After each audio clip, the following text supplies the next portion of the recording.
Hey Math 8, I excitingly have gotten my smartboard back in action, so I'm going to give you notes today on the smartboard. And the main thing we're going to do today is review some of the stuff we already know and make sure we really know it. So here we go. We are starting a review of section 11.1 and 11.2, and let's do it. All right, so the first thing we started out doing in this chapter was learning how to name an angle. Maybe you already knew. Or being able to recognize which angle was named. We are going to start with identifying an angle. I'm going to give you an angle, and you're going to find it. Angle G, F, E. Where is angle GFE? We're going to put a little arc in it. Let's see. GFE means I start at G, and I go to F, and from there I go to E. GFE. So that would be this angle right here. That's easy, right? We're going to try it one more time. How about angle CDA? Can you name or can you find angle CDA in that diagram? Well, let's see if you did it. I would start with the C and go to the D. So where's the C? It's right here.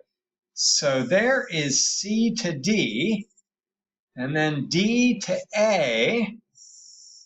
So the angle is right there. All right, right? Naming an angle is pretty easy, right? Last one, what is another name for angle 14? Well, here's angle 14 right here. So I'm going to start on one side of angle 14. And let's see. Here's the vertex of the angle. So this is one side. So I could use either of these letters when I name this angle. I could call it angle B, although I could use C, it doesn't matter. But this letter, the vertex, must be my middle letter, so BN.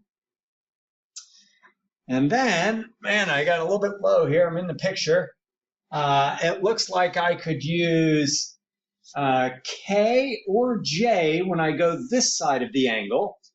K or J, I'll just go K because that's the best letter. Angle BNK would be a good name for that angle. All right, hopefully you are able to do that. Let's see what was next. Next, we learned the triangle sum theorem. And if I was calling on people, I'd call on somebody and see if they knew it. What is the triangle sum theorem? It is that the three angles in a triangle always add up to 180 degrees. I hope we all know that. So if I had this triangle over here, we'll call that ABC. And let's say that this angle is 40 degrees. And this is 3x plus 4 degrees. And this one is 2x plus 1 degrees. Could I solve for x? Well, of course I could, right? I could say that the three angles, 40 plus 3x plus 4 plus 2x plus 1, those three angles must add up to 180 degrees. And I now have a fairly easy equation that we could all solve for x, right? What is that? 5x plus 40, 44, 45 equals 180. And I don't really want to spend a lot of time solving it. I know you guys know how to solve it. It's x equals 27. The thing I do want to point out is sometimes they want the angle measures. So angle A would equal, instead of 3x plus 4, it would be 3 times 27 plus 4, or 85, right? And angle C would equal 2 times 27 plus 1, or 55. Of course, angle B is 40, right? All right. Next thing we learned was the triangle inequality rule. Do you remember what that says? It says, when you add the lengths of the shorter sides, they must add up to more than the longest side. This is the triangle inequality rule. All right, so this is one of the short sides, and this is one of the short sides, and this is the longest side. And, if this side was like 3, and this side was like 4, and this side was like 15, this cannot make a triangle. 3 plus 4 greater than 15? No. Can't be a triangle. All right, that's all the triangle inequality rule says. The two shortest sides must add up to more than the longest side. We have also learned what adjacent angles have, or are. Adjacent angles have the same vertex. Adjacent angles share a common side. So if I have two angles that sit next to each other, like angle 1 and angle 2, then look, they have the same vertex. Angle 1 has a vertex at point B, and angle 2's vertex is at point B. So they have the same vertex. And they share the side down the middle. Right? That's like the top of angle 2 and the bottom of angle 1. That is what it takes to be adjacent angles. They sit next to each other and they share the same vertex. All right, and we learned some special angle pairs, and most importantly, we learned stuff about their measures. We learned that complementary angles are two angles whose measures add up to 90. We learned that supplementary angles are two angles that their measures add up to 180. We learned what vertical angles are. Those are angles that are opposite each other when two lines cross.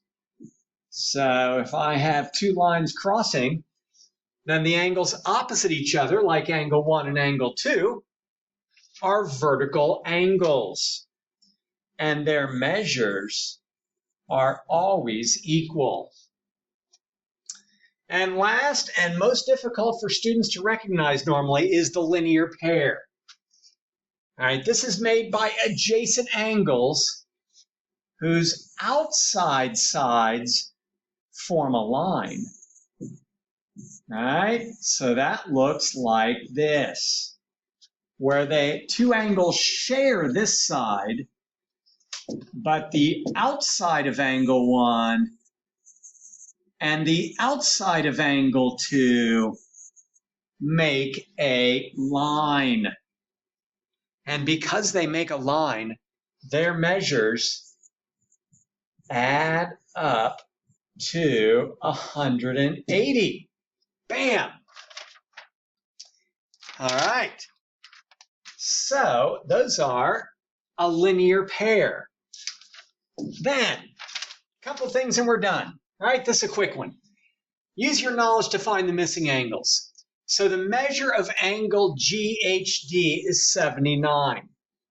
What you should do is you should find angle GHD and you should label it 79. So start at G, all right, start at G. That is right here. Go to H from G to H, so that's right here. And then go to D, which is right here. So this angle is 79.